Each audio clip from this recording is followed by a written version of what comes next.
Welcome back to Necropolis AD. We also have some interesting guests today. We have the Sodomizer, known as Brett Stevens from America.org and DeathMetal.org. Thank you for joining, Sodomizer. Thank you. Yes, sir. And we also have an interesting guest that has been on kind of the periphery of the extreme metal underground and especially internet spaces.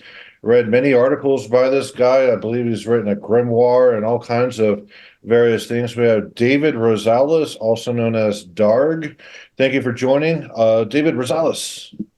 Thank you for inviting me. Yeah, yeah, excited for today's episode. I believe both of these individuals are also mega Satanists too, so hail Satan. Just to kind of jump into today's topic, we will be talking about philosophy and metal. A few years ago during a lunch break, I wrote an article on hatemeditations.com, which I know now to spend more time when I write, and not just to kind of info spam people. It's only like 5-6 paragraphs long or something like that. But I argued that extreme metal is deterministic. So I think it'd be kind of good just to explore what determinism is. From a tangible viewpoint, there's different takes of there's soft determinism, then there's hard determinism. Soft determinism allows for the concept of free will to exist, even though it might be an illusion, but it's still real to you. Whereas hard determinism means that we're all just meat suits walking around and everything's causally determined by cause and effect, the law of causality and all that. So, and of course, everyone knows what free will is. Free will is the foundation of Christianity. God gave us free will to choose if we go to hell or not. So that's kind of the basis of that. And free will, there's been a lot of people trying to factor in free will and philosophy. You have a lot of that in the existentialist schools of philosophy, where free will is just kind of assumed as in being real.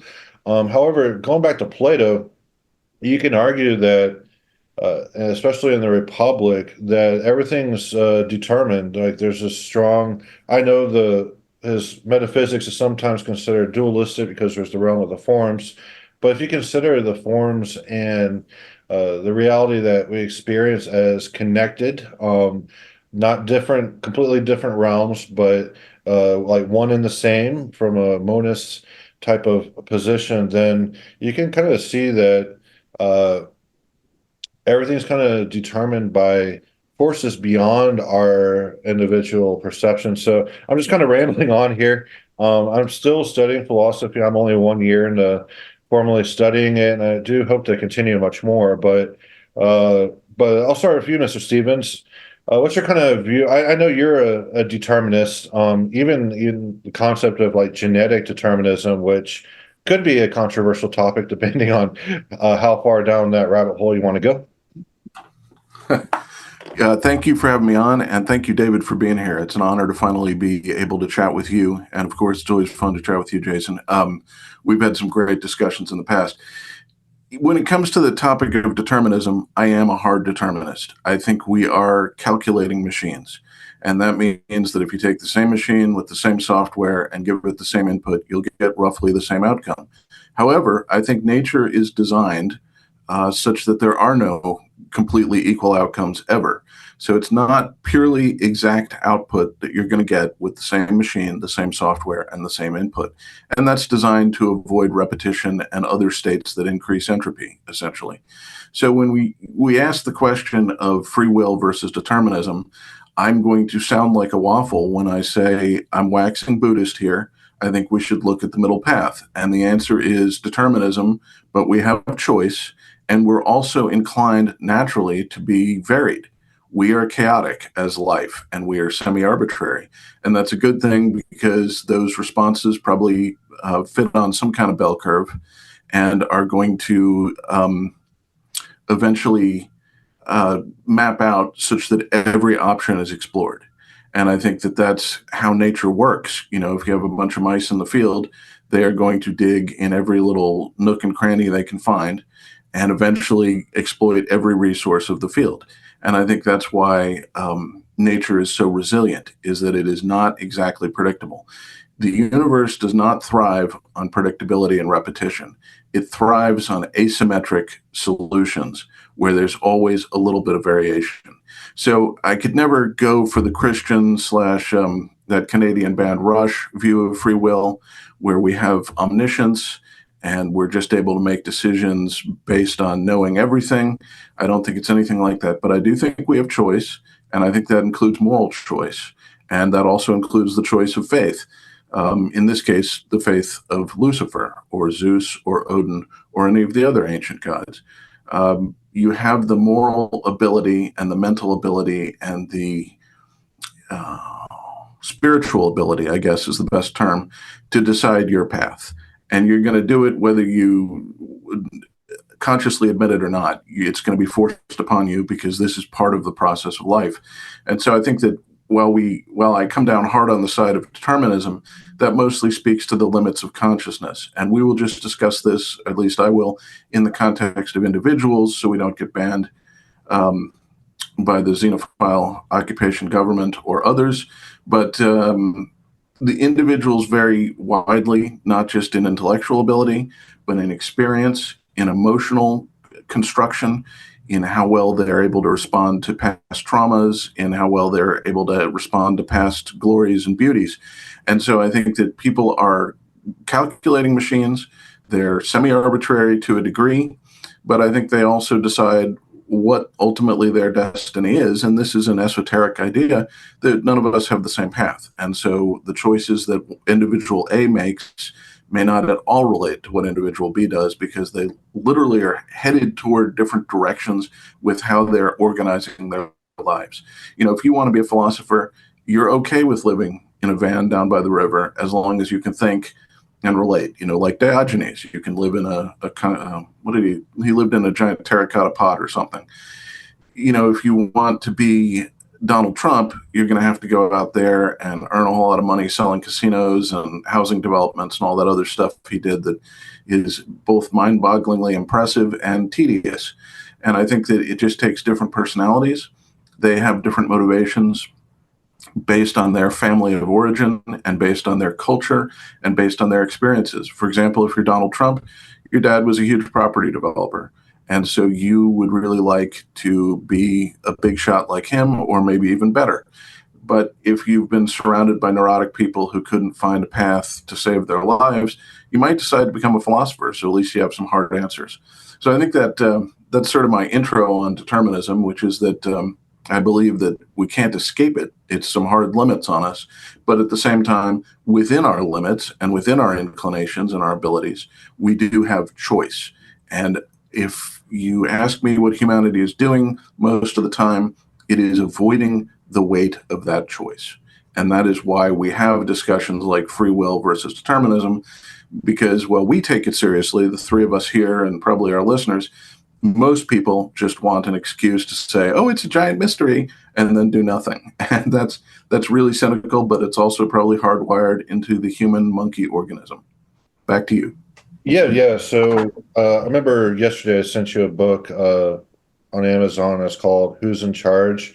I'd read that some years back, and really, really great book about neuroscience and how the brain operates. And it does kind of make the argument that the brain itself was like, it's determined. There's a strong aspect of determinism, and that brain activity precedes a conscious awareness of choice.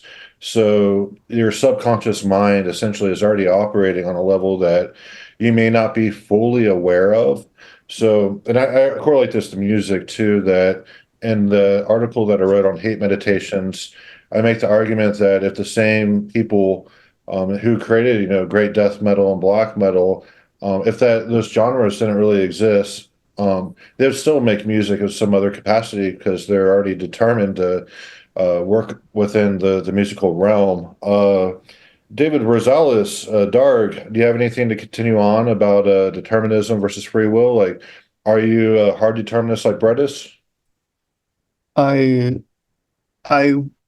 learned this from a very practical man, someone I can't mention here. Oh, I can, I think. I learned it from Church of Satan magister, and he advocates an approach to life that is, he says, more like an engineer. You try to look for what works, and then if you test reality, and depending on how it responds to you, you don't attempt to generalize it for Mungumbu in Nigeria, but you just see if it works for you here in this moment, in this situation, and then you go with it. And that applies to small things and to big things. And if at any point in time it stops working, then you try something else or you adjust it. And then I would say that philosophy is only useful as far as it helps that effort to make the practical aspect of life better. And I'm not being a hard utilitarian in that sense. I don't feel like I need to adhere to a full philosophy that pre-selects my options. So I don't think about too much about determinism versus free will, but rather how can I approach life and decisions. And this is part of this. I mix it with something I did learn from Brett as well, something that it stayed in my head long before I could understand it in a practical sense. And Brett spoke a lot about, or wrote a lot about, heuristics, approaching life with a set of heuristics, right? There's strategies to even shortcuts to take in certain situations, and we use those shortcuts for as long as they produce results that benefit us or that we like. That's for me, that's how I approach the whole deterministic versus universe versus free will. I don't care so much about the high abstract philosophical aspect of it. I just care about how does the universe respond to my choices, and whether I can expand my set of choices. The more I can expand my set of choices, the more power I have over my life. That's all I care about. Whether that's deterministic, I don't know. Maybe there's a huge machine operating somewhere directing me telepathically to do all I do. It doesn't really make a difference to me. Because if it's really controlling me, then what can I do about it? And all I care about is making my experience of life better. And that's not, if that includes for some people transgressing on the lives of other people, that's their prerogative. I wouldn't do that because I don't like that. So I'm coming across as a extreme individualist in that sense, and in that sense, I would also argue that the world, our human world, has come up with a series of ideologies, religions, control systems, and that are both harsh, but they also have outs. The way the world operates, in which we can have a bunch of people who are Christian, a bunch of people who are Muslim, but we also have the atheistic world and a bunch of in-betweens. It means that if you're smart enough and adaptable enough, you're going to navigate the worlds between them, and you're not going to have to be subject to the rules of any one of them at 100% of the time. Now, I like the fact that Brett mentioned something regarding faith in the Muslim and Christian faith in the religions, and I became interested in a verse from the New Testament, and I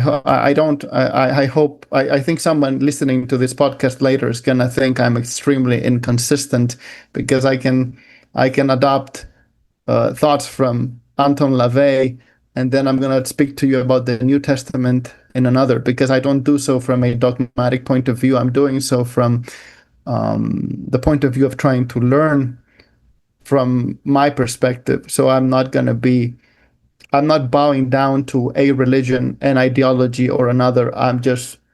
I look at a phrase somewhere, and if that helps me come up with an insight, that's all that's important to me as well. So there's a verse in the Bible, and I cannot remember the exact quote from the King James Version, but it was that it was in Romans, I think it was Romans 6:14, and it was something to the effect that you will not be under the dominion of sin because you're not under law, but under grace. So if you have an esoteric background, this already rings a lot of bells. The word law, the word sin, which is so loaded, right? The word sin has a very long history of manipulation by the church because it was translated from the original Greek amartia, I think, into peccato, and a bunch of other terms and situations were translated as peccatum, right, instead of, as far as I understand. But then I went to look for the meaning of these words, the original meanings, and you realize that the word used in this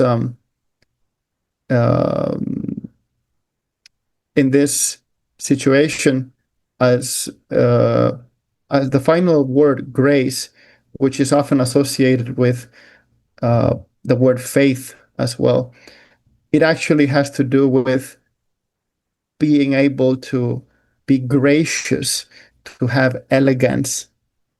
So the terms contrasted here are to be under law, which is under heavy regulation, which, by the way, if you go and look into the original Greek, it has something to do with somebody dispensing fodder to cattle. It has to do with that, the original word used in Greek. So you're contrasting the word law to the word grace. And because you're under grace, and the original word used for grace is charis, and it has to do with graciousness, with gratitude, with flexibility, I think, because it's elegance also. So I apply this, or for me, this was an insight also into the whole thing about free will. I don't approach this phrase theologically. I'm not saying, okay, God is telling me this, some God or some authority is telling me, okay, you're not under a deterministic universe or you're not under law. I think from my point of view, I think that all experience is subjective. There is no such thing as an objective experience. All experience is subjective, and the degree of objectivity is determined by how many different people agree with you. That's all what objectivity is.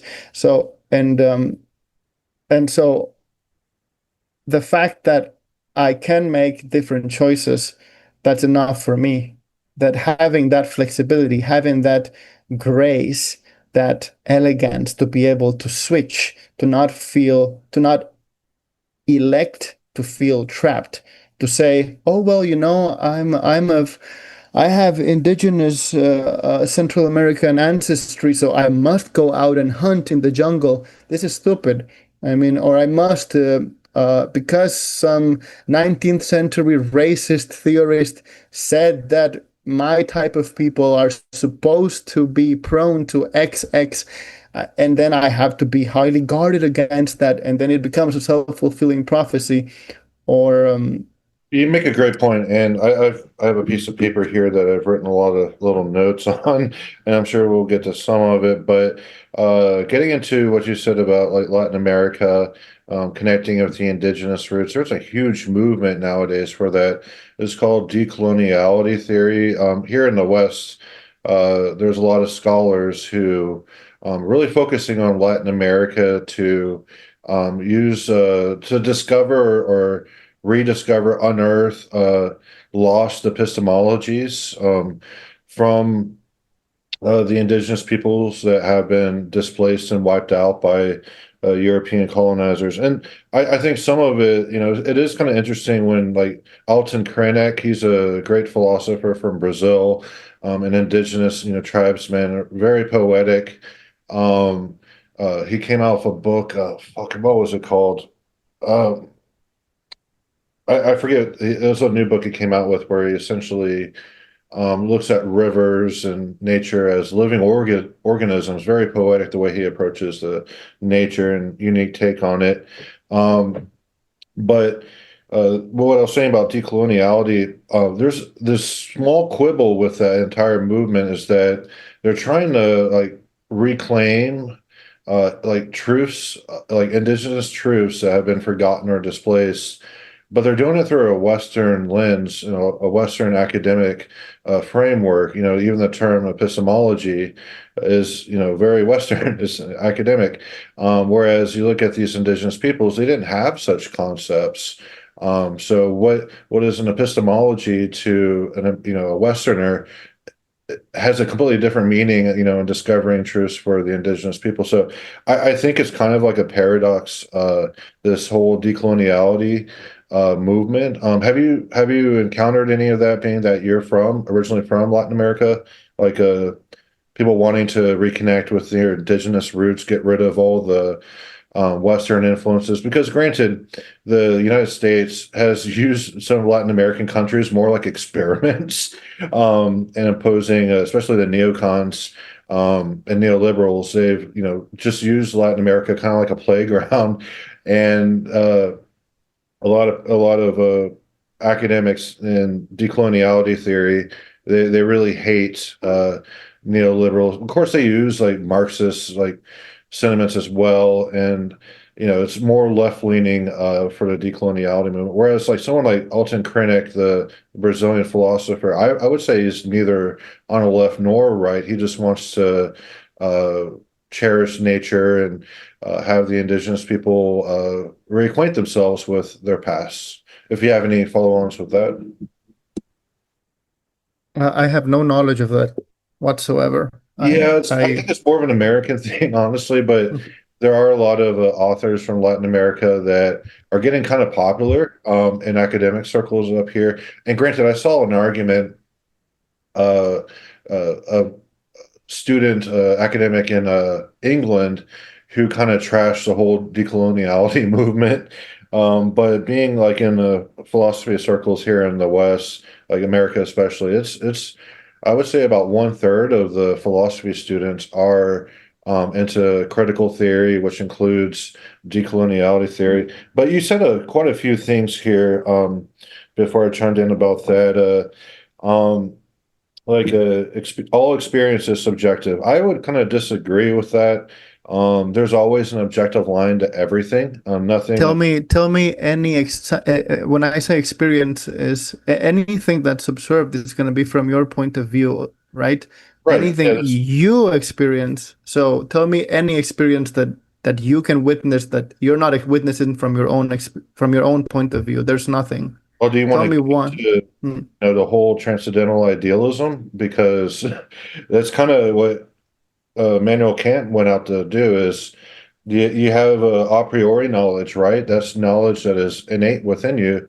And then you have a posteriori knowledge, which is from experience, and synthesizing the two, you have something like it's called synthetic a priori, where you have knowledge that is true from an a priori stance, but also true in a posteriori stance. So, like concepts of mathematics, that would be synthetic a priori because um, what you perceive in numerological terms and Let me interrupt you and tell you that you've already gone beyond the topic of what is experience. You're starting to talk about classifications of knowledge. I'm saying, is there anything that you can experience that you're not experiencing from your own point of view, or that anybody can claim to experience from right. something? We, Mhm. we only have approximations through experience, correct? Like David Hume, which gets into the concept of consciousness. He viewed consciousness as a bundle of fleeting perceptions. And he's really the empiricist who influenced Immanuel Kant with Kant's transcendental idealism where he wanted to synthesize rationalism and empiricism. But all experience is subjective. That's true in the sense that we all perceive things, uniquely. However, there's always an objective line there. We all have brains. Do you I mean, you're this is the thing with all of these arguments and the philosophy around it. It's always going out of it. Do you remember what I said about objectivity? And I'm not alone in this, by the way. But do you remember how I described being the objective thing, the objective component of experience? Sorry, I was writing notes. Okay. I can't quote you. All right. What I said first of all that anything that you experience, and from your point of view, that's all you can experience is what you experience, and then there's the degree of objectivity of that experience is only how many other people who also that you recognize as conscious and who can communicate with you. Yeah, I because recall. perhaps because you talked about the possible consciousness of animals and how people have quite arbitrarily argued that they don't have consciousness or they do have consciousness. It's all futile, really. But the point is whether that person who can communicate to you in a similar understanding of the experience. So the objectivity is a spectrum, really, and it just has to do with how many people confirm what you're saying. This is kind of getting into existentialist territory where what is objective, it relies on what's being like defined essentially, where a lot of existentialists they'll chat about like the meaning of existence and essence, into affinity, and they won't actually reach an agreement because each person has their own ontology that experiences things, uniquely. Therefore, yeah, that's not where I'm going. I'm going to, and I'm also not going into, saying something like, if you get enough people to say that that race is not real, then race is not real. I'm not going to that kind of like, that's more like mental manipulation. I'm speaking really about perception, if enough the degree to which your perception is objective is how many other let's say people, let's say conscious entities, let's say people who can communicate and act as if they were conscious, communicate a perception that verifies your own. I'm speaking purely about perception. I'm not going into meaning. I'm not going into what kind of philosophy they have in their heads, what kind of schemas they have in their heads. And I'm sorry to be interrupting you, but I feel like if we don't kind of like help each other stay in the corral, each of us can go off very far off in this conversation. Yeah, that's okay. That's okay. So getting to the concept of perception, which is what empiricism is based upon, is the external world as you perceive it, correct? Would you agree with that, David Rosales? I guess I haven't studied the formal definitions of empiricism as a movement or a philosophy, and I would like to, because I don't want to leave it on my head, I would like to suggest that the fact that some people, and I see you doing this a little bit, like everything I say, you immediately, and I'm not attacking you, by the way. I'm sorry if I'm coming off as very direct, but everything I say, you're attempting to box it into this philosophy, this philosophy, this philosophy, or this thing, this other person. Yeah, and no, exactly. But if you're trying to make sense of what you see always in terms of pre-made boxes, then your only options are going to be limited to those boxes. And the number of official Western or from wherever philosophies and philosophical systems do not necessarily capture the whole of experience or the whole of possibilities. So that's why I also said before that I may sound inconsistent to some people because I'm going to in one sentence reference LaVey, and on the other hand reference the New Testament. And I don't have any problem as long as those things work for me. Right. Or Yeah, I actually do value consistency, like where you talked, like Arthur Schopenhauer, like his philosophy would not be considered, Christian. However, he did like the Christian notion of original sin because he viewed us all as like fallen creatures, essentially, in his philosophy. But yeah, what you're kind of saying about how I like to categorize things and that's only just if we can reach an agreement on what something means, then we can have a meaningful conversation. But if everything's going to be, everyone perceives everything uniquely, therefore, we can never get to the true essence of anything. Let us arrive at useful frameworks then. But don't throw it and say, well, this is utilitarian, therefore the implications of this must be utilitarian, or this looks like empiricism, therefore I'm going to use my knowledge of all empiricist or so-called empiricist philosophers to judge or to go, Talk about perception. Yeah. Would you agree that perception itself changes over time? Yes, of course. And as it changes over time, different meanings and values and all that emerge as well. So you don't like bringing up another philosopher, Heraclitus should never step into the same river twice, and because the river isn't the same as well as you yourself aren't the same. So if you're approaching perception through that angle, it's just a series like what David Hume said. Sorry to bring up another philosopher. By consciousness, which the summation of all that experience and perception is a bundle of fleeting perceptions. So it's fleeting. It doesn't stay the same. His analogy was also a fire. That the fire is, you light it up, it goes through all these different phases, but in each specific moment that you look at that fire is in a slightly different configuration. So when we talk about perception itself, and granted, I do have a book on perception that I need to actually read, but I think it's more of a pluralist type of thing. But I'm not an expert on perception itself. I know. Yes, you are. No, I'm not. Yes, because you have perceived the world from the moment you were born. You have as much as experience. How much what we perceive is actually real. Like, we could have, that's I think that's there are two. I think there are many more. I'm sorry to interrupt you again. I think there are two discussions that are very common in philosophy that I think are pointless largely. One of them is not pointless entirely, but to argue so much about them. And one of them is consciousness and the whole subjective versus objective thing.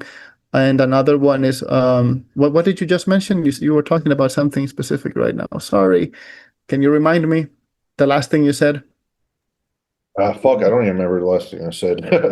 Brett, you've been kind of stalking us. Brett, do you have anything to chime in here? Just kind of, we're running around in circles. No offense, Mr. Rosales. I don't think we are running around in circles. I'm trying to get you out of trying to box everything into specific philosophical models. Well, having what I was trying to express is that this more of like a tactic of what the existentialists do, and I'm sorry for bringing up another school of philosophy, but they challenge all paradigms. They view their own ontological experience and perception as being what is ultimately most valuable to them. And with that, you can't actually pin it down. You can't, go tackle the hog in its mud pen of perception because it's if it's unique to everyone, then there's no like real truth. So we're getting into nihilism there. Would you agree, Mr. Stevens? Oh, yes. Well, I'm really glad to get into nihilism because a lot of this explains why I'm a nihilist. Just to recap, nihilists decline to accept the consensual hallucination, the peer pressure enforced idea that there are objective, absolute, and universal forms of truths, values, and communications. To us, thank you. To us, the best is that things get is basically people waving at each other and making gestures across like a big gulf, like a river or the Grand Canyon, let's say. And we can sometimes understand each other. These are briefly sweet moments, but in general, things are unknown. And I'm going to go right to David's point here and say that the universe is not made of the English language. It is not made of numbers. It is not made of categories. These are things we impose upon it to be able to understand it, because we have to share tokens, not just with each other, but in our own minds. And I think there's a risk with language of being excessively categorical. There's sort of two schools of thought in language. One is that language is in the X equals Y form, where you say, this thing is this type of thing, and that tells you what it is. And the other is sort of the more poetic, which is that language is aesthetics, and we're just offering descriptions of things, which often really don't map precisely and concisely to pre-existing formats at all. We're just saying, well, I sort of had these feelings and so forth and so on. And I am, of course, guilty of that in my writing. There's some things where, back to that heuristic concept, we're in a heuristic, we're trying to find out how something works. We're not going to have exact language, and we're not going to know how it works. I mean, this is the root of conspiracy theory. You don't know what's going on in Washington. You know it's bad, so you call them all pedophiles. Is it true? In a lot of cases, I'm sure it is. I have no problem believing that the people in Washington are into all sorts of horrible stuff, but it's not the whole of the story. However, it's a useful symbol, and therefore can be made into a metaphor. You say, oh yes, these people rape children. Well, they're raping us, or at least our pocketbooks, so it all kind of works. But as a nihilist, I tend to see the world in esoteric terms, and I don't really believe in subjective and objective. I think all thought is both subjective and objective. Schopenhauer loved the example of Phineas Gage, who was the guy who was tamping down a rod and accidentally managed to blow it into his skull, and it changed his personality. And so we have to accept the fact here that what we think of as our immutable personalities is in fact a lot of biology, and that filters what we know. So that's all I got to say here for now. Right. And like I was saying, and I'm kind of like, when people talk about perception, like David Rosales just now, it's kind of hard to navigate if we're not going to agree upon certain categories, which I agree that when something is over categorized, it kind of does lose its essence. But like beyond the subjective and objective, would you agree, Mr. Stevens or Mr. Rosales, that regardless of these categorizations, there's something that is shared with us, and what is shared is the atmosphere? Right, the atmosphere could be music in a music venue where you're watching a symphony and the music's moving you, and even the acoustics, the building that you're in, it's all the architecture being wonderful. It's all contributing to that shared atmosphere. And with that, each person does kind of perceive it a little bit subjectively, or there's the objective aspects to it as well. But it's the atmosphere itself is what truly creates that shared experience. Would you guys agree with that about the atmosphere? I think, there's what you have is degrees of shared experience. You have individual experience and then degrees of shared experience. And I extend this to the so-called objective aspects. I would say there is probably a stratum of reality, which reality just means everything that is, really. I don't think of imagination as less real. It's just another kind of experience. So when you have the very hard, like, can I touch this table in front of me? And you can touch it too, then we have shared that experience. And it's a very hard experience, right? But I wouldn't say it's, I think it's because it's shared. And then you talked about atmosphere. and being both able to perceive elements of that atmosphere. Yeah, shared experience. That's what I would call it. Yeah, but like even for like there's a philosopher who I went to dinner with last year, Friedland Riddell. She teaches at she used to teach at the Bruckner University in Austria, and she actually does a lot of music studies. And her whole thesis is that the totality of musical experience is atmosphere. Just kind of wondering if you had, any agreement or disagreement with that. It's almost tautological, I think. Yeah, it's kind of hard to pin down.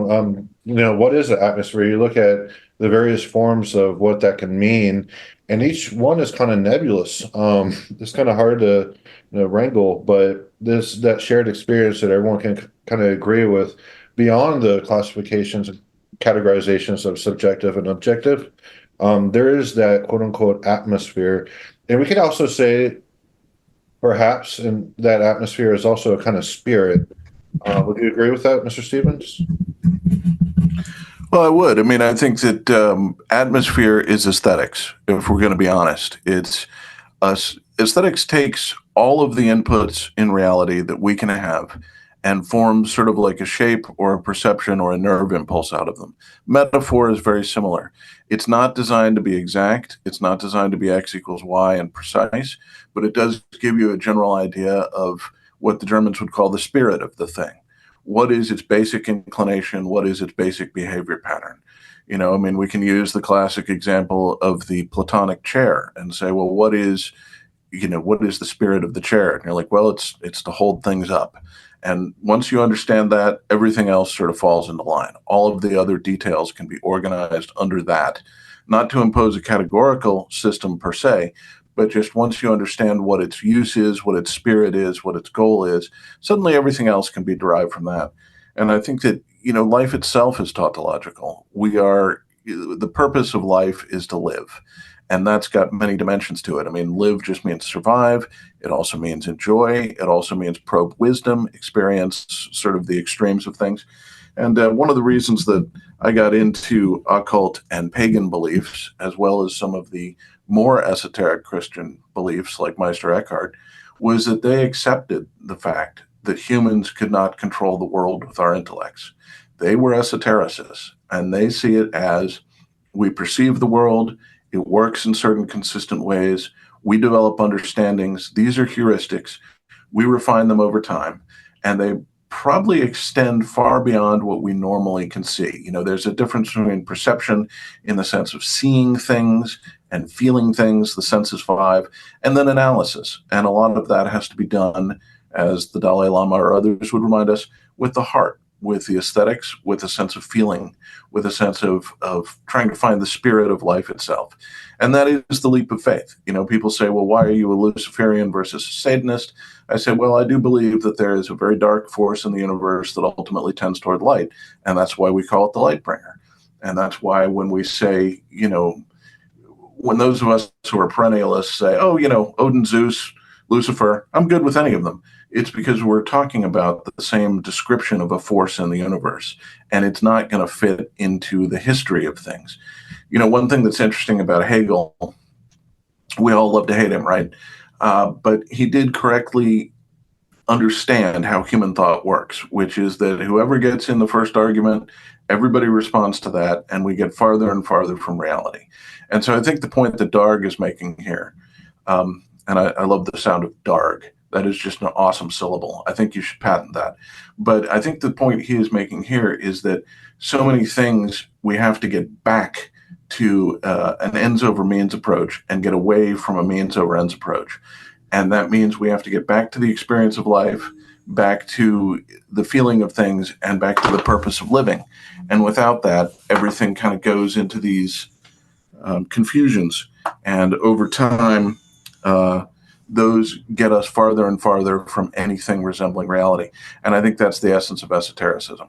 Right. So I think you guys. Jason, I think there's a book you would really like. I think maybe because you're in philosophy, you may have heard of it, but it isn't a major philosopher. So because there have been so many books written across the 20th century, right? So I'm sure there are some you haven't.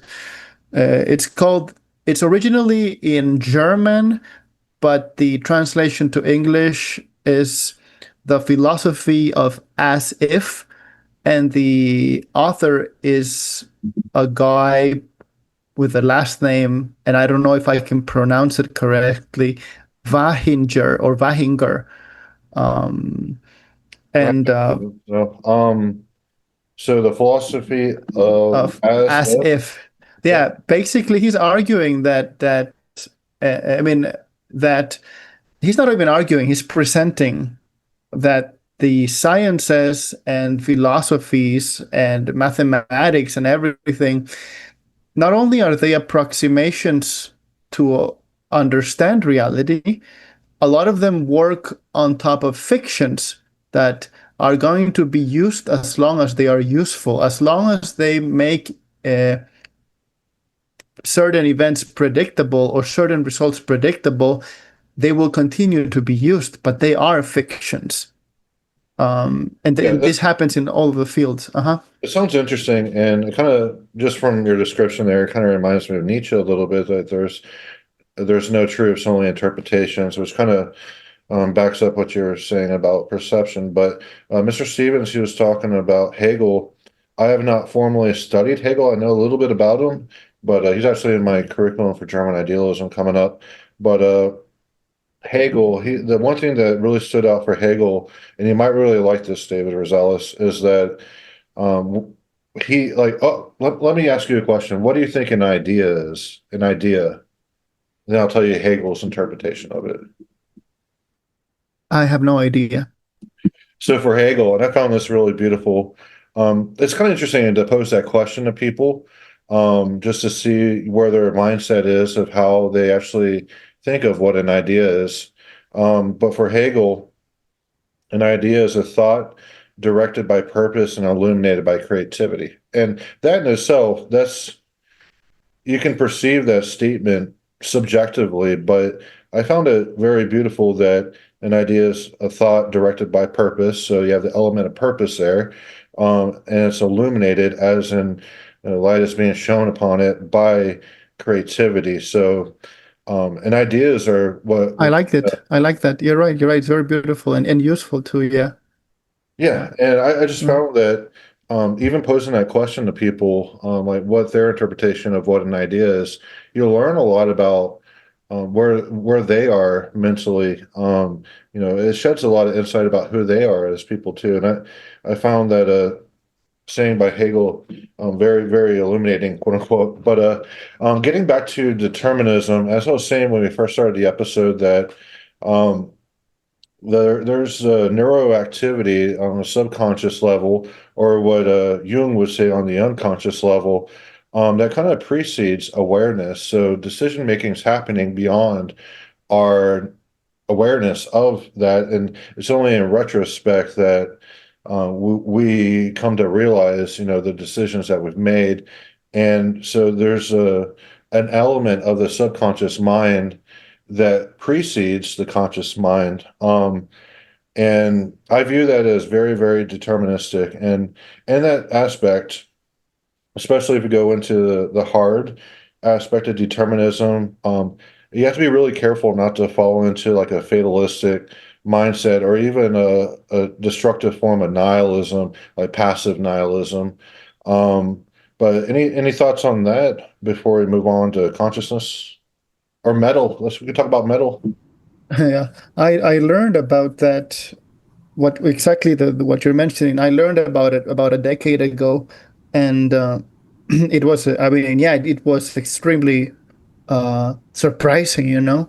Especially at that time when I was a hard materialist atheist, with a mind. Well, I? No, I think I was getting out of it. I was already more open to the idea that there's a universe out there that does not function under Newtonian laws, which is actually in physics, this is well accepted. I mean, there's a lot of other areas of thought that have yet to catch up, even today, after a century of quantum physics, but it's happening. So I guess I'm not a quantum physicist, right, or even a philosopher. So I'm here just sharing ideas. So I don't know if they are ideas in terms of how you define it, but um, the What I really liked about that definition of an idea is that number one, there has to be a purpose to an idea. That's number one, and number two, you have to have an element of creativity for an idea to form. So that's the best thing I ever read from Hegel. How about you, Sodomizer? Are you there? I'm here. Sorry about the chaos, Chance. I think that we can say an idea is a nerve impulse in an individual human being, but it also seems to have some component in the universe itself. I'm going to wax Platonist here, so I apologize in advance. But the fact is that information is tied to energy and matter, and they cannot be separated. You naturally have information once you have matter. You naturally have information once you have energy. And information can even convert to energy under certain circumstances. And through what we would call the design of things, the structure, their Platonic form, energy can be transferred at a higher degree of efficiency. And the universe sort of tends toward that. So, I mean, when we say an idea, I like your fusion of the analytical and the imaginative, to use the term that DARG used earlier. And that is that there has to be a perception, there has to be analysis, but there also has to be spirit in it. And that harmonizes or resonates to varying degrees with the whole of the structure of the universe. Some ideas strike us as true, and we feel it deep in our gut. And that is because, in a Platonic sense, we have either remembered or rediscovered some fundamental ways the universe operates.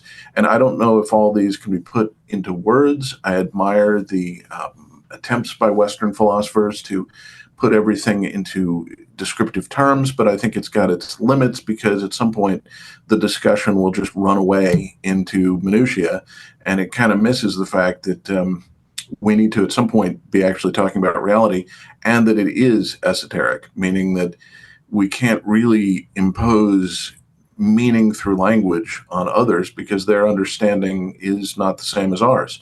That's a means over ends attempt, which is, oh yes, we'll use the language to force their understanding to make sense according to what we know.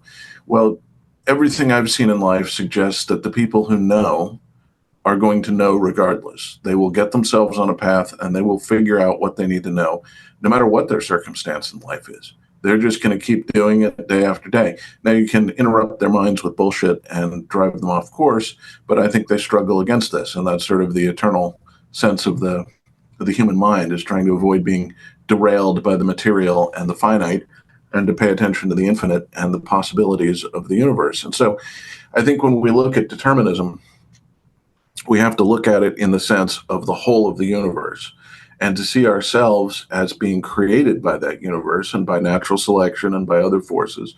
And therefore, our intuition mirrors that of the universe. I think this was Kant's point. And so when we find something that we rediscover in a Platonic sense and find something that resonates with us and strikes us as eternal, then what we're doing really is finding our position in the universe, finding how our intuition relates to the universe, and then finding out how that position is relative to the whole, and therefore how we can understand the whole. And if you wonder why humans look a little harried and sweaty and stuff, I think it's because this is a heavy intellectual burden. But when we look at things like language, we have to be wary of its categorical thinking nature, because it can lead us into using language to try to limit what is true out there. And as I always like to say, the Kantian question is, it's not so much is what we perceive true, but are we perceiving enough of what is out there to really see the whole picture? And Kant introduced the great concept of the filter, and he said basically our minds filter out an awful lot of stuff, and we could be perceiving more than we are because this stuff has gone unnoticed by us because we can't deal with it intellectually. And I think this ties directly into esotericism, meaning there's lots of things we walk by every day without understanding their significance. I think there are psychological studies even on that. I believe it. I believe it. I think we filter out an awful lot of stuff. The famous video of the kids playing basketball and the guy in the monkey suit wanders through the group and no one notices. That's just the tip of the iceberg. But yeah, I think we filter out an awful lot. Did you notice the gorilla at first? I did. One of my old professors showed that video. I'm like, oh fuck, there's a gorilla. You're supposed to be counting everyone else, I believe, and there's like a gorilla that just goes in the background. But I was following the ball the first time and did not see the gorilla. Yeah, I don't remember. But kind of getting back to determinism, Schopenhauer famously said, a man can do what he wills, but he cannot will what he wills. And I found this statement to be applicable to many different things. We were talking about the neurological aspects of decision making. Like there's a subconscious element that precedes the conscious, where you become aware of the decisions that you're making.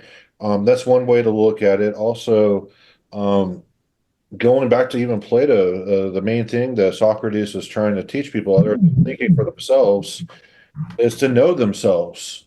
First you have to know yourself, and you have to have victory over yourself. And I viewed that statement, a man can do what he wills, but he cannot will what he wills, as really like the gateway into that type of thinking of trying to unravel your own being, your own ontology. Would you agree with that, David Rosales or Sodomizer? I wanted to say I thank you for leading the conversation in this direction, because it ties in with something I wanted to say, which is that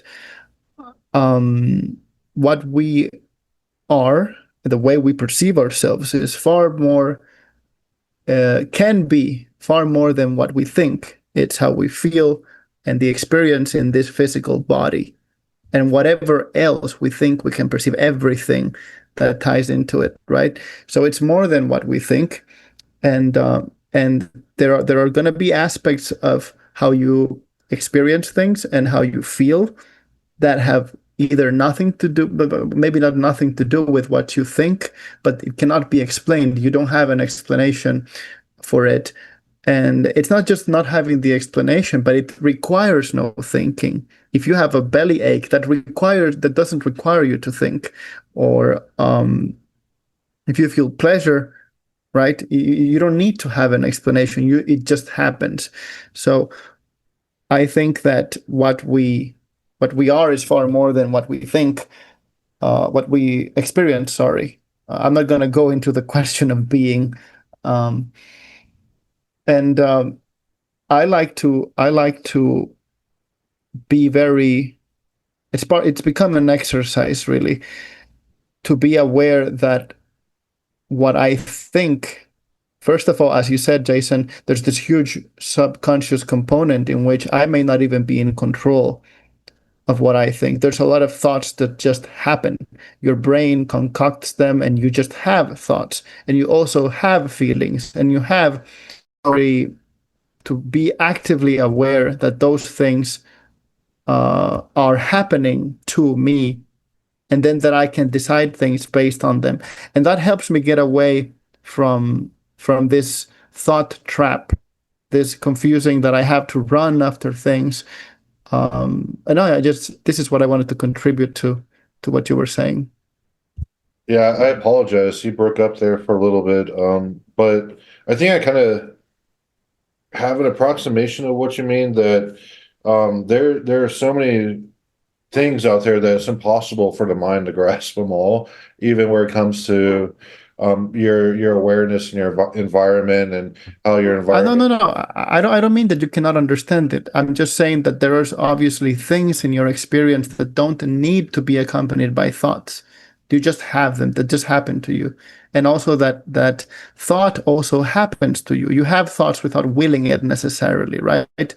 And this ties into your whole subconscious thing, where you don't know where you're picking these things up from. You're not willing to remember something that just occurs to you, right? Yeah, I think I understand that.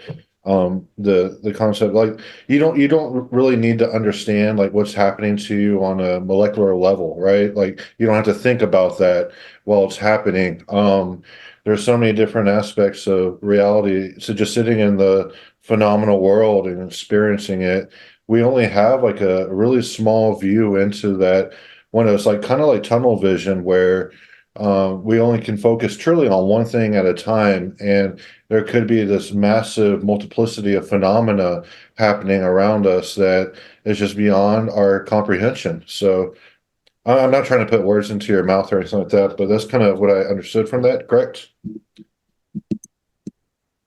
A part of it, yes. I guess I wasn't trying to lead to any conclusion specific, just point that out and put it forth as a useful perspective that when we consider these things separately and that our experience encompasses all of them, that is what we call emotions and what we call physical perception and thought. These exist as a bundle, and that we actually, if we pay attention, we stand apart from them. And I just want to share that as a useful thing. I'm not leading to any conclusion specifically, whether that is mysterious to you, whether that means X or Y to you, how that plays into determinism. I haven't, we can discuss that, but I'm not proposing anything in particular except that observation. Right, yeah. And getting into the, like, we try to, just as rational people and animals, like however you want to phrase that, we try to, understand the world around us, and I think everyone to some extent wants to have some element of control as well, and it can be kind of scary just how the mysterious the fog is of reality, just always present, and we don't have a full I use the phrase understanding, but we're discussing beyond thought. We're getting into the feelings and nerve impulses, and all the aspects that are beyond our the rationality, essentially. And there was a study done in, I believe, in Japan. It was this road that was made into a circle, and even like you try to rationalize uh like how traffic forms like on the street.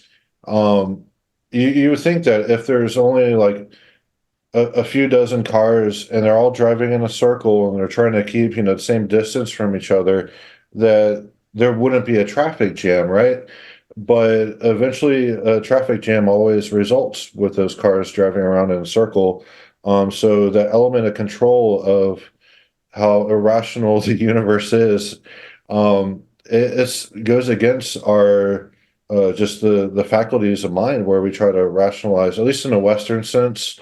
We try to rationalize our surroundings, and with doing that, I do believe we try to exert some sort of control, and control could just mean understanding, where something is less mysterious. Would you agree with that sentiment?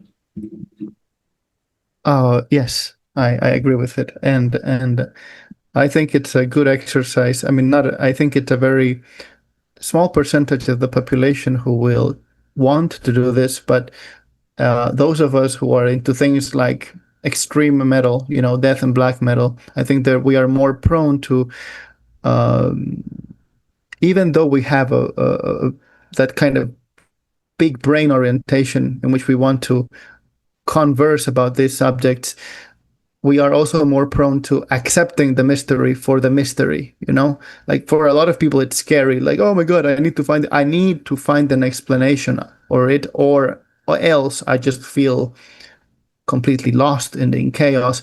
And I feel like a lot of, especially death metal aims at the horror, at that feeling of that you're not in control. And it maybe this plays into what you're saying about determinism, but maybe determinism in its atmospheric aspects, in that thing that there is something far bigger than us in control. Often in metal, it is associated with chaos, but it's basically this big thing happening, or things happening in the universe, and that the common human, is not in control of. Do you agree with that? Do you think there's a connection here to metal? Well, To those who I think the mysterious aspects certainly play a role, as do things like myth, and rejection of mainstream convention as well. The wisdom of the crowds is certainly challenged with extreme metal. It's initially, now we both know extreme metal has been commercialized and it's more of a social game now than true like artistic expressions of the ineffable. Where, yeah, I do view that mystery more for black metal than death metal. Death metal, it does have elements of the mystery in it, but black metal really leaned more into that.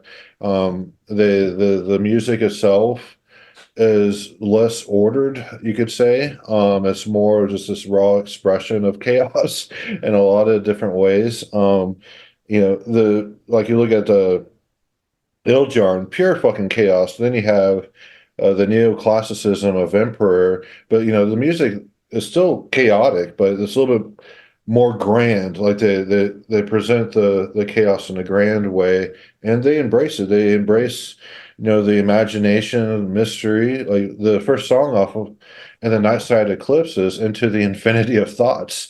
You look how just the song title itself, the infinity of thoughts. There's always just going to be just beyond we as humans, we really can't even grasp infinity. It's beyond our comprehension, where we have to use analogies and metaphors to really try to have some sort of approximation, but it may just be like 1% of understanding what infinity truly is. And black metal certainly leaned into the larger than the individual. So worship of nature and the universe, with all the chaos and horrific aspects of what it might mean to the individual and their comfort. I'm glad we got to get into metal a little bit, because it was kind of I'm enjoying this conversation. I know we've had quite a bit of back and forth, I should say, not necessarily like 100% disagreements, but I do value having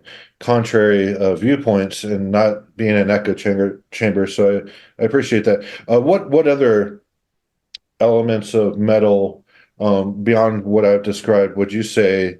There's obviously the huge satanic component to extreme metal as well, and that's getting in kind of into the anti-Christian sentiments that were really, really prevalent in the underground. Nowadays, I would say most of the satanic people are posers. You look at the Satanic Temple, which is essentially just secular humanism, and then you have, I wouldn't even say the Church of Satan is comprised of secular humanists, but you have the more extreme or the more serious groups as well, like the Order of Phosphorus. I know Michael Ford had his the Greater Church of Lucifer.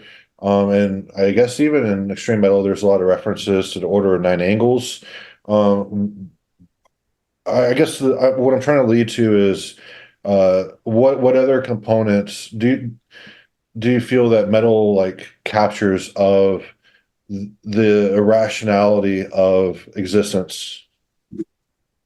Well, I think that metal is essentially satanic in the way that the Order of Nine Angles proposes Satanism, and that is that the word itself, the classification itself, Satanism, the symbols of Satanism, including Satan, are just a temporal and like a specific representation of something that is actually eternal, something that has a connection with human beings, and that is dark and that is dangerous.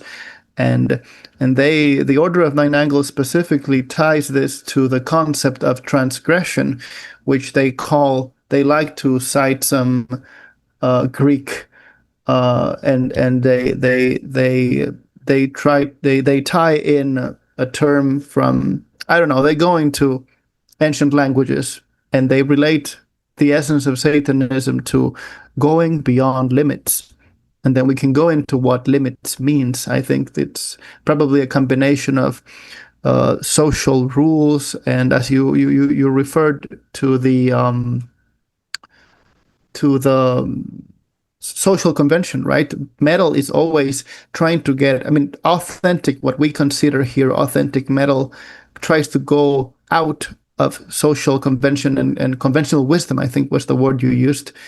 And in that sense, I think all of real metal is essentially satanic.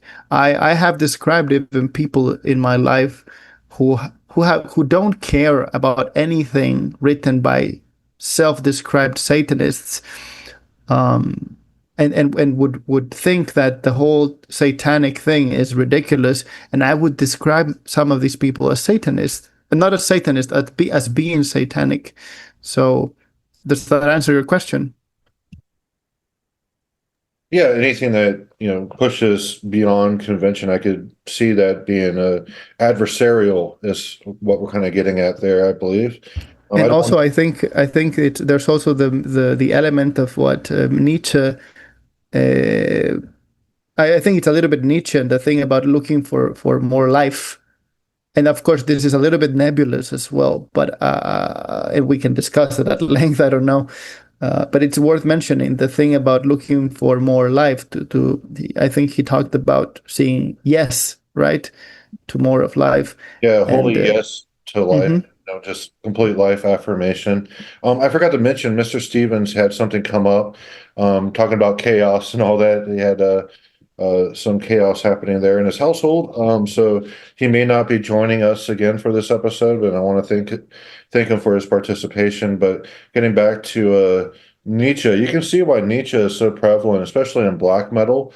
There's a lot of bands that kind of reference Nietzsche in some way or another. I know the guy from Judas Iscariot, was really into philosophy and Nietzsche, quotes him quite a bit. But you can see like throughout Nietzsche's oeuvre that he kind of changed his stance, because at first he was pro Schopenhauer, and but he viewed that there was an element of the beyond, like a beyond realm.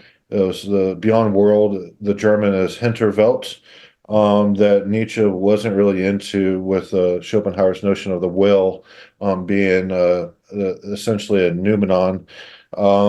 And Nietzsche just wanted to be affirming to the here and now, worship of life, which in itself, like, he was totally against Christianity, because he wrote the book the Antichrist, and really interesting critique of Christianity, of the slave morality and all that, the herd, going against the herd. So extreme metal is the same way. It goes, like we were saying, against convention.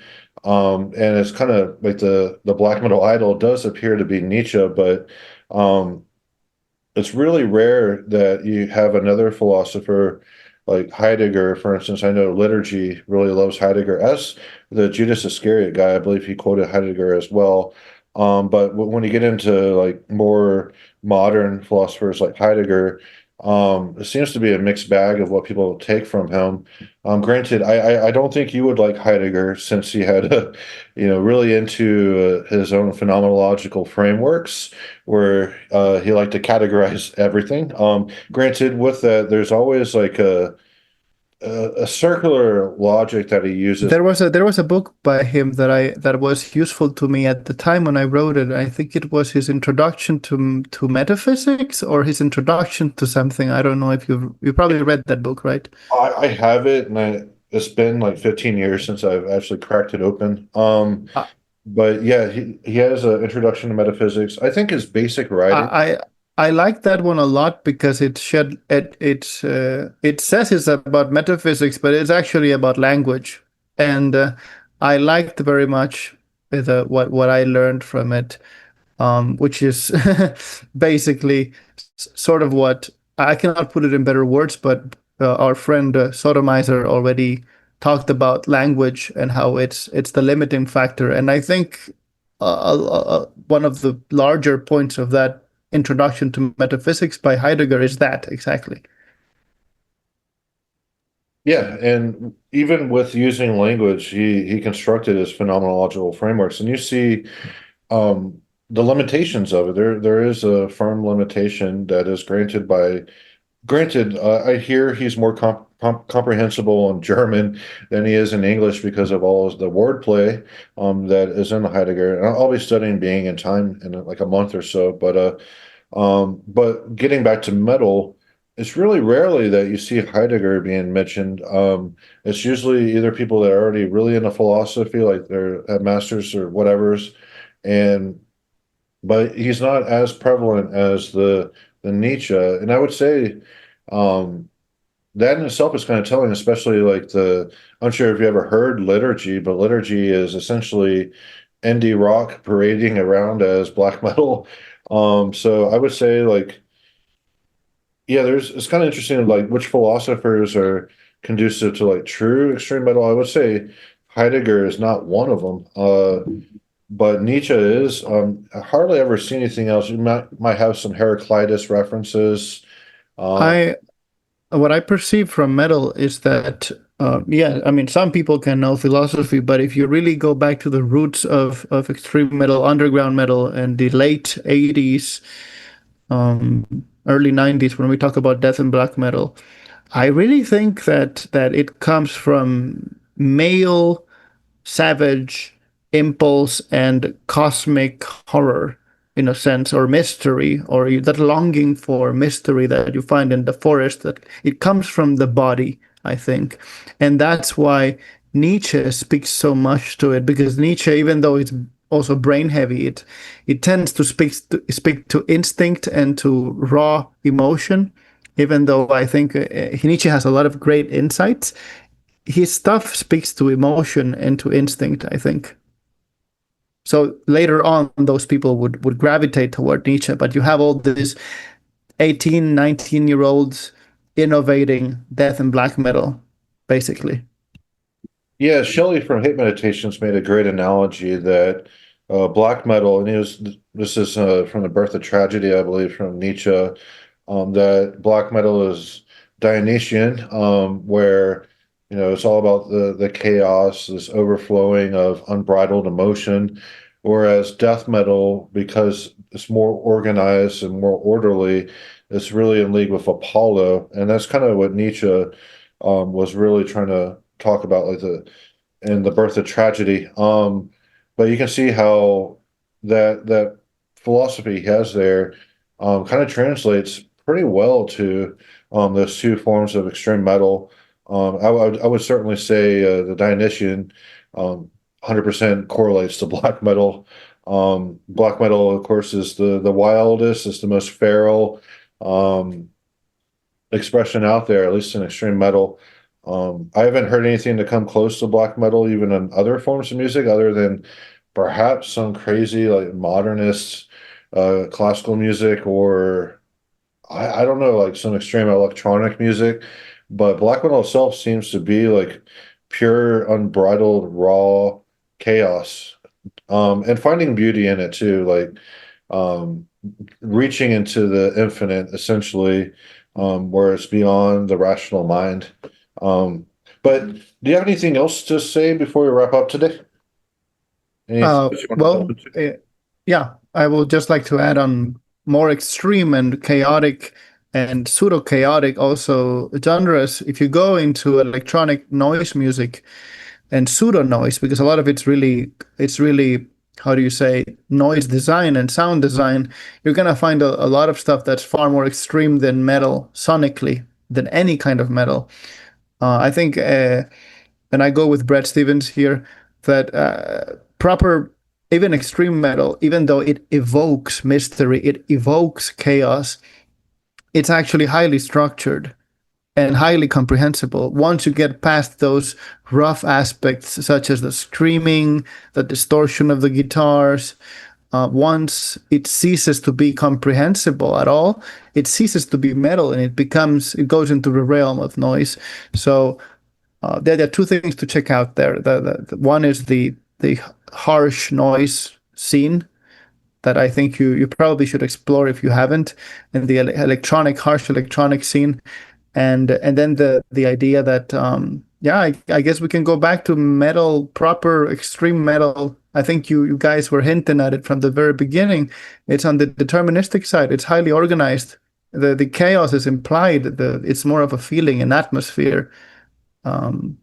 What I think your friend, the philosopher you mentioned, you spoke to, who was studying music, and I don't remember the word you used. Was it atmosphere?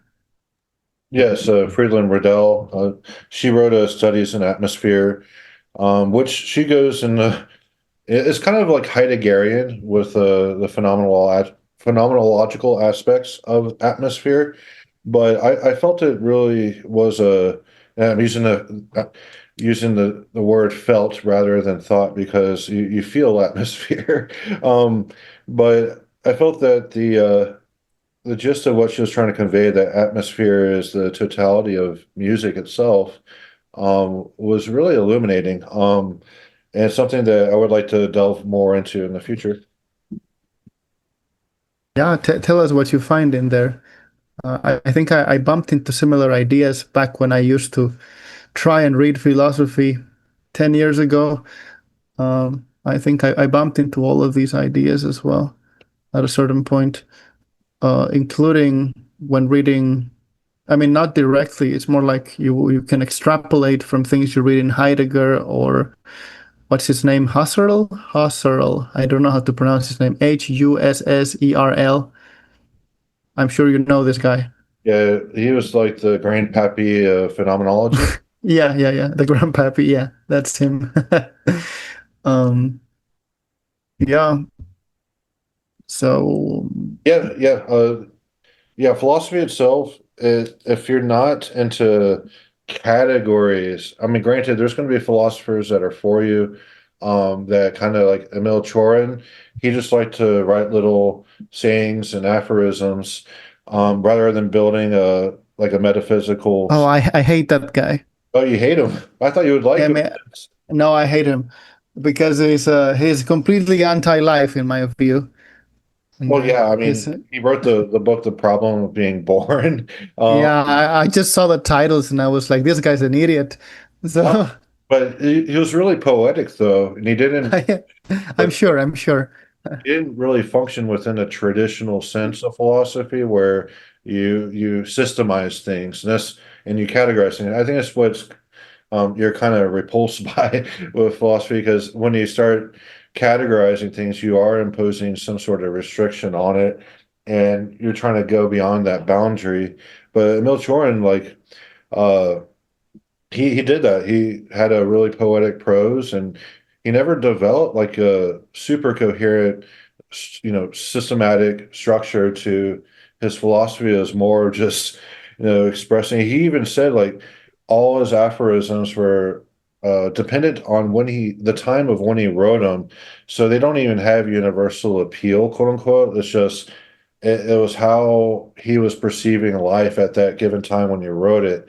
So yeah, I feel like that type of philosophy is useful, especially when you get into like the categorical imperative of Kant.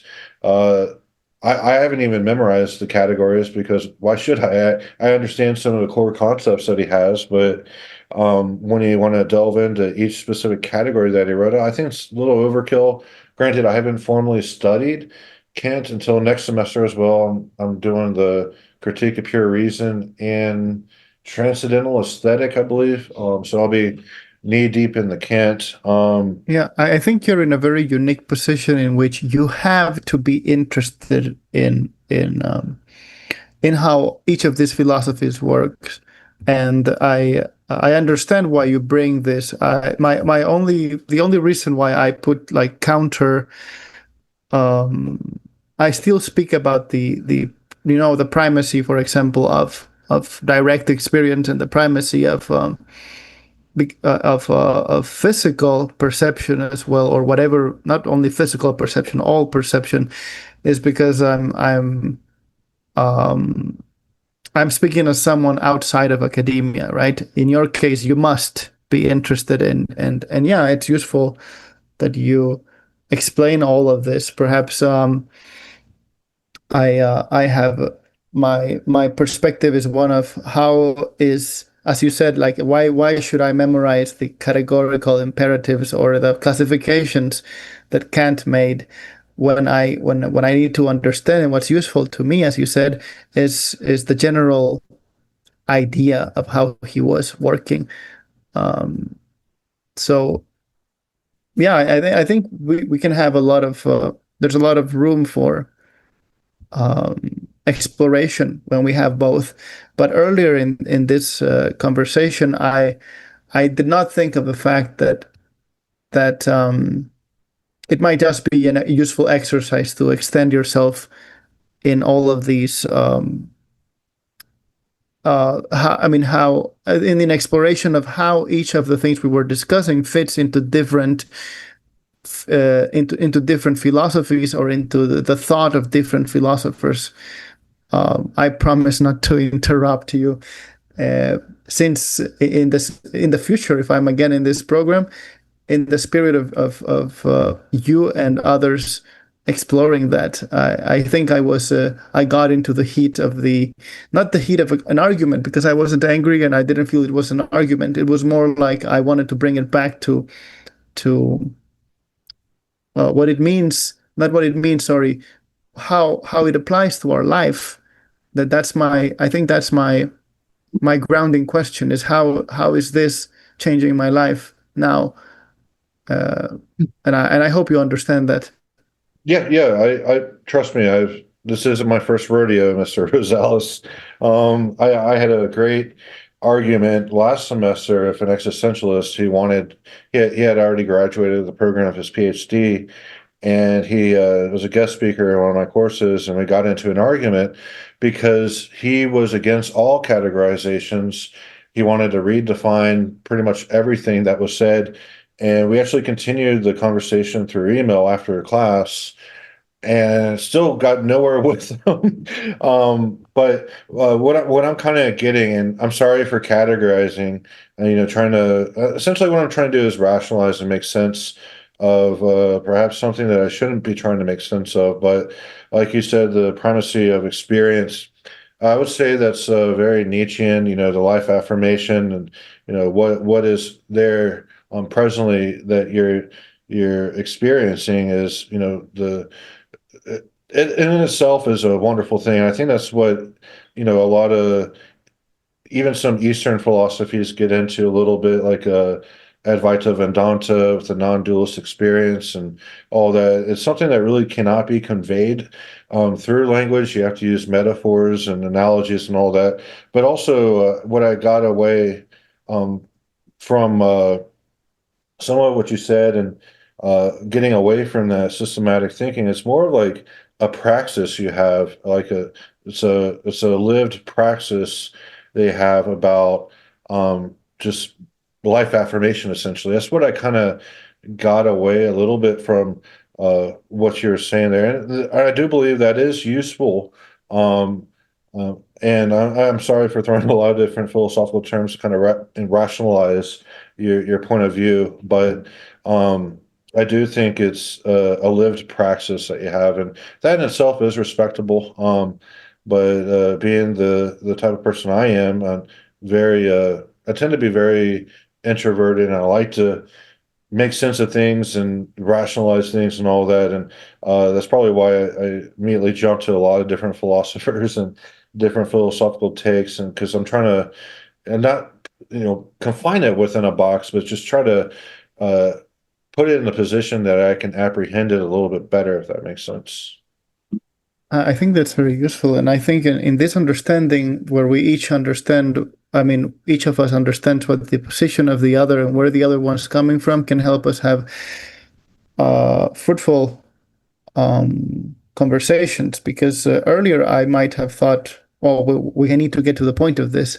I was thinking of the conversation. I was not thinking of the needs of each of it, because each person will arrive at a general understanding of what we are dealing with in their own way. So, but in that, knowing that, I think a lot of very interesting conversations can be had, because you know a lot more about philosophy and have a lot more power to rationalize. than I generally do.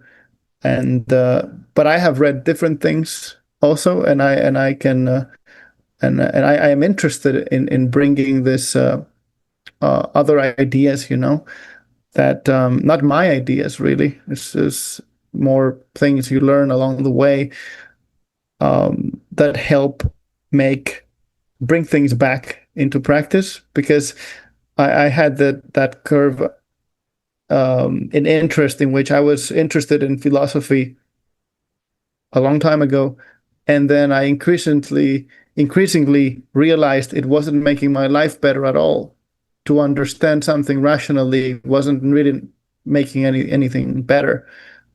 Which is, of course, not your position. Right now, you are in academia. It's your job to understand this as well. So I'm looking for. Mhm. Yeah, I've met a guy who was a physicist, and physics just made him super depressed when he got into like the sheer material aspects of reality. That was his primary focus.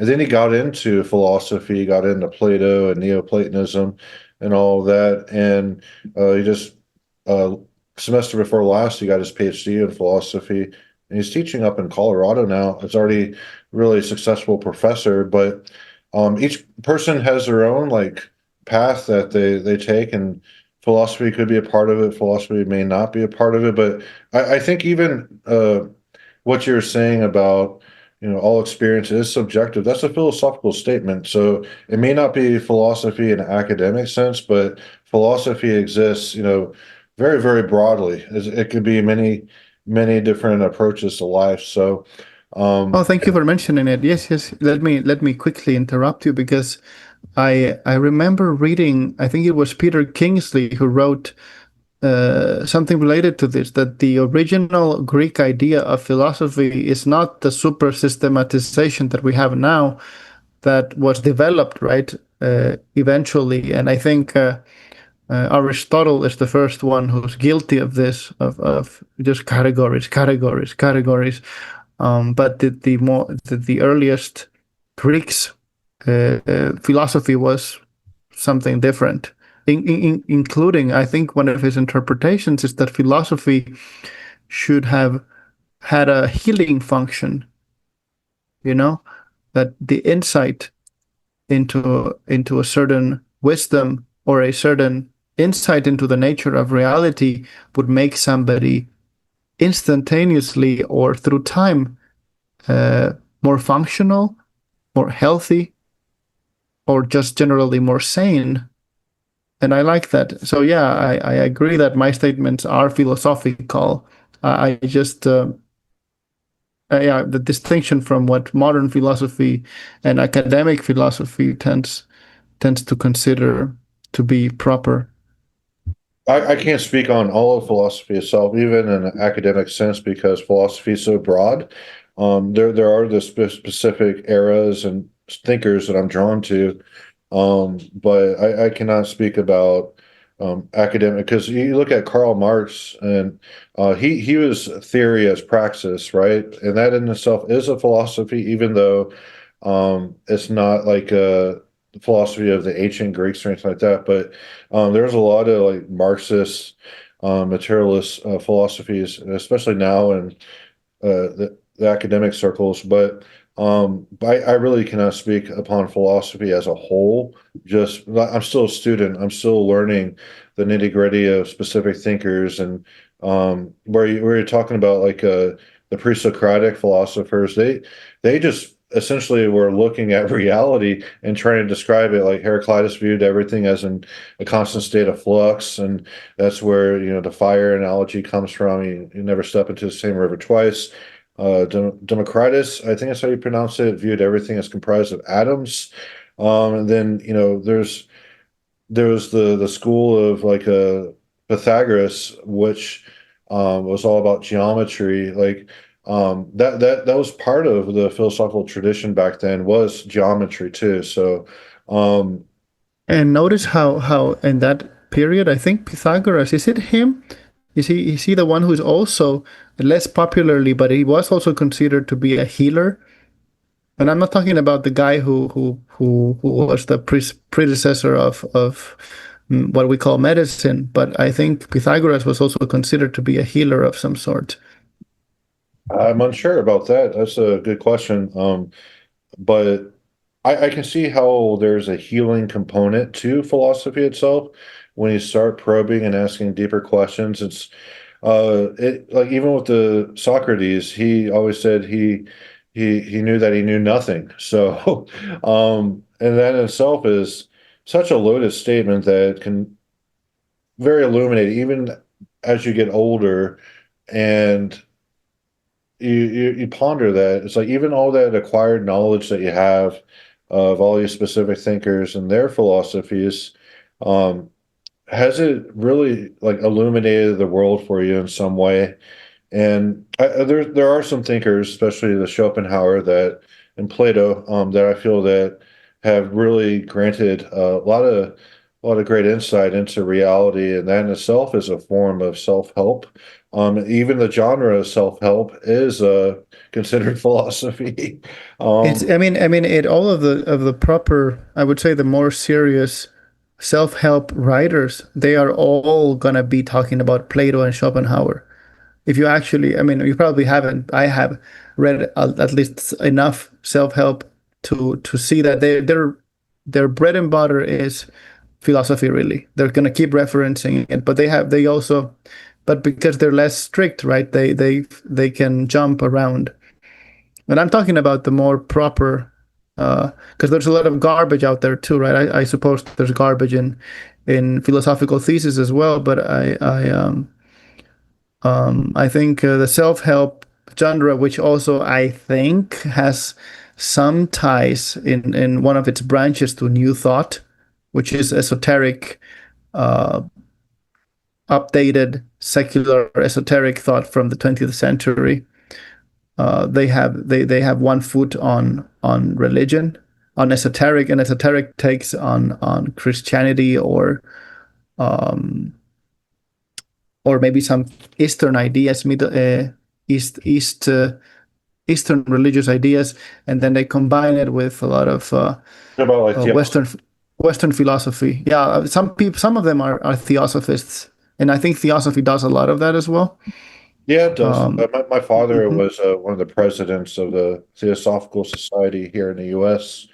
And mhm, I learned quite a bit about Alice Bailey and all that. And he's kind of what turned me on to philosophy to begin with because he used terms mhm.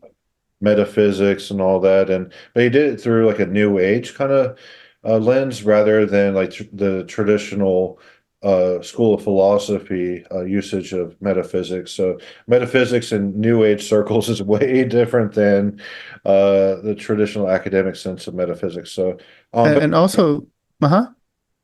I was going to wrap up, but if you have something else. Yes. I think a lot of, I mean, I think what we have in this conversation is a bunch of seeds that can each be developed into future conversations. It sounds like something that we should go over. And yeah, there's a lot. I mean, I think we just planted seeds. That's what it was. And thank you for inviting me, Jason. And thank you for your patience as well. No problem, David Rosales. I know we've been in contact off and on for like 10 years now, so it's great to actually chat with you for once. But yeah, and sorry for Mr. Stevens, aka Sodomizer. Bailing on us. He had some contractors at his house he was having to work with, and it didn't seem like the ideal time for him to be on the program today. But yeah, anyway, I want to thank you a lot for joining Necropolis AD today. And I really enjoyed uh, your takes and your perspectives and trying to I know we got into some back and forths, but that's to be expected when we're delving into philosophy itself. Like philosophy is just it's so broad. I view it like something we say in grad school, like especially to undergrads and to each other, we've even said this, is we ask each other what philosophy is. And uh, a lot of people, they have different interpretations of what philosophy is. And I view it as illumination. That's it, just illumination. Philosophy, it could be music to me. Like as long as that music illuminates some part of my reality, it feels philosophical to me. So, what do you want to give your perception of philosophy, Mr. Rosales? I think it was, isn't the original meaning of the word itself having to do with the love for knowledge, Love for wisdom, yeah. for wisdom, right? And it sounds very simple, but yeah, I mean, we can, that can be another episode as well. Go into the word love and go into the word wisdom. It's huge. So, I would say that that's what it is for me, a love of wisdom. Yep, that's the traditional definition that people say that philosophy is. But yeah, I'm looking forward to more elaboration on the quote unquote seeds that we planted today. And I want to thank you for your participation, Mr. Rosales. Thank you too, Jason, and bye. Yes, thank you for listening. Cheers.